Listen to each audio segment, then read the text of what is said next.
first try to answer the question that you asked Mr. O'Donnell and clarify that this bill is simply asking for a committee to study divestment, really only limited to coal, a very narrow part of it. And honestly, coal has already, the business argument and wise investors have long moved out of coal already. So this is a very, very modest bill, in my opinion.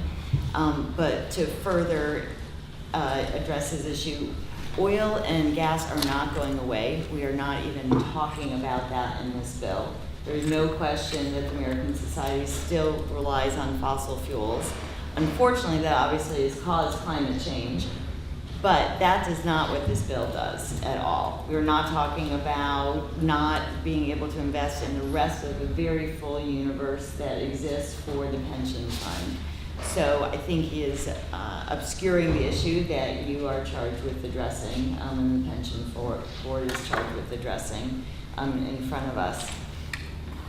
But the reason, to stay on my time, but the reason to consider, and I say support this bill, can boil all down to financial reasons, which is what Matthew and I are here to speak about. Actually, investing fossil fuel free may allow the pension fund and all the employees and past employees that depend on this source of income to reap potential financial benefits. I think the years that I have been testifying here and the years that have started since there's been a move out of coal, oil, and gas there's been a changed playing field. In that there is more and more hard data and more track records that show this would actually benefit the people of Massachusetts, and not moving and addressing this issue may actually call into question the fiduciary duty of the pension board and ultimately perhaps the legislation and the legislators, because you have the opportunity to protect people's investments.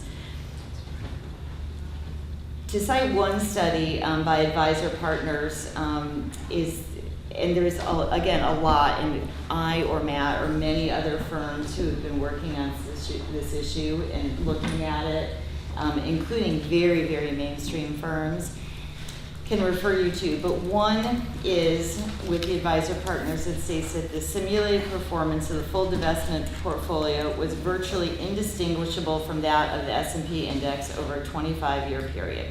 Now, anyone can carve any study to look at any period and sometimes give what they want, but a 25-year period is at least the minimum period that we're looking at in terms of pension and long-term investments. And if you looked at the current performance of fossil fuel companies, that would also cause you and the pension board to act on this. One of the issues, which I think you're familiar with, is around stranded assets. And stranded assets are something that a company counts positively on their books today. Right now, or carbon reserves. Carbon reserves are counted as a positive on a company's balance sheet right now. They're reserves that they think they can burn in the future. But if there's any kind of legislation or regulation or just pressure that is going to cause those reserves not to be burned, which all scientists agree that would be very, very detrimental to our public health and survival, ultimately, that those, in fact, may become devalued. They may become unusable, and they will move from the positive side of the balance sheet to the negative side of the balance sheet. And if Massachusetts residents and their pension funds are dependent on the value of those coal, oil, and gas companies, that there is no way any investor can time that move and move these massive investments out in time to avoid that. So while we first started talking about this issue years ago, stranded assets looked like an issue that would hit investments in a reasonable amount of time for the pension board to consider of a 20-25 year period. But since that time, companies have already started writing off some of these expensive projects. And so that means already companies are starting to be devalued. So I believe that the pension fund board is operating on the best possible scenario with outdated information, has not looked at the current scenarios, is not keeping track of what more mainstream investors are already noticing and acting on. And that, I think, speaks to their real need to act in the fiduciary duty of Massachusetts workers who are relying on this for them and their families. I've gone way off of my testimony, so I will submit it as a written testimony later to just address the issues that have come up today. Great. I'm Matthew Patsky, the CEO of Trillium Asset Management. We were founded here in Boston in 1982. We currently oversee $2.8 billion in assets under management and have been managing money in fossil fuel-free portfolios for over 3 decades.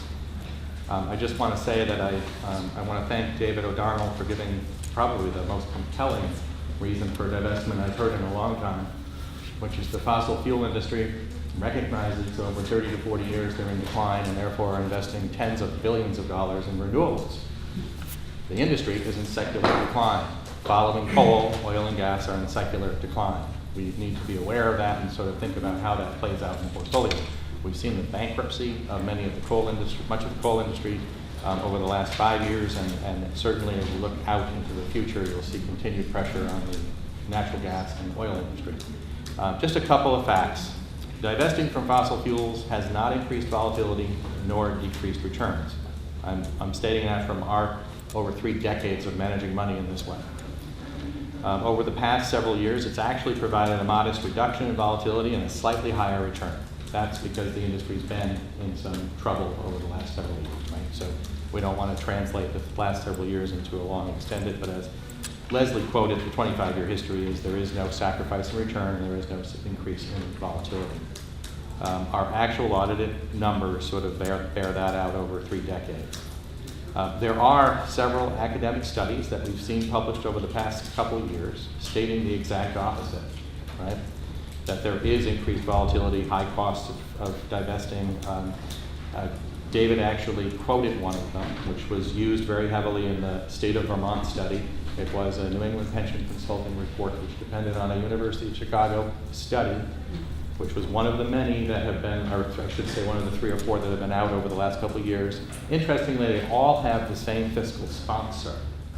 If anyone would want to guess who that is, it actually is the Independent Petroleum Association.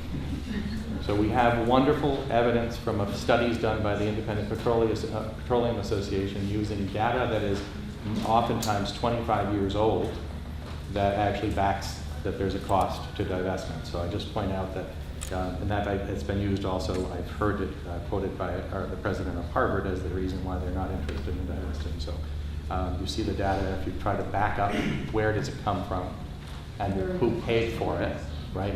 You'll see that. So I just, I just want to share some observation of the progress that we've made in this state over the past. We talked about the state of Massachusetts and its opportunity to demonstrate leadership over the past 3 years. The Pension Retirement Investment Trust exposure to fossil fuels happens to be exactly in line with the benchmark. That is, it's gone down slightly because it's gone down slightly as a percentage of the benchmark. I just had a recent interaction with a senior portfolio manager of the Dutch National Pension Plan, which I was commenting on their inclusion of environmental social impact in their investment process, and he leaned into me and said, Matt, I'm really embarrassed to say 95% of our pension plan is still indexed to the broad market. Only 5% actually includes environmental and social impact. Now, of course, the Commonwealth has 0% with inclusion of environmental and social impact. And then he said, and I think this is relevant to be thoughtful about as you're thinking about the comments you get from Prim, he said, the problem is we in the public pension plan market are basically cowards, worried predominantly about the keeping of our jobs. We would rather be collectively wrong than take any chances that might cost us our job. I also had a comment from a consultant at Cambridge who said, no one has ever lost their job for performing in line with the benchmark, so we recommend every client predominantly be indexed to the market. Okay. CRIT is indexed to the market. So therefore, the exposure you see includes coal, oil, and gas, and it's very much in line with the market. So I'm going to ask you to stop. Yep. So, do you have written testimony? I do.